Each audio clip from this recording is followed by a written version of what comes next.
રાજકોટ જિલ્લામાં છેલ્લા 24 કલાકમાં 7 વાર ધરાધ્રુજી છે। રાજકોટના જેતપુર અને ધોરાજી તાલુકાના ગ્રામ્ય વિસ્તારમાં ભૂકંપના આંચકા અનુભવાયા। ગત રાત્રિ બાદ આજે વહેલી સવારે ફરી એકવાર ભૂકંપનો આંચકો નોંધાતા લોકોમાં ફફડાટ વ્યાપી ગયો। વહેલી સવારે 6:19 3.8ની તીવ્રતાનો ભૂકંપનો આંચકો નોંધાયો।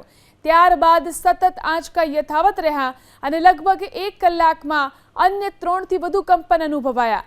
સવારે 6:65 2.9ની તીવ્રતાનો આંચકો, સવારે 6:58 3.2ની તીવ્રતાનો આંચકો, તો સવારે 7:07 વાગ્યા સુધીમાં 2.9ની તીવ્રતાના ભૂકંપના આંચકા નોંધાયા। આ કંપન જેતલસર, પેઢલા, સરદારપુર, નાની અને મોટી પરબડી ગામમાં અનુભવાયા।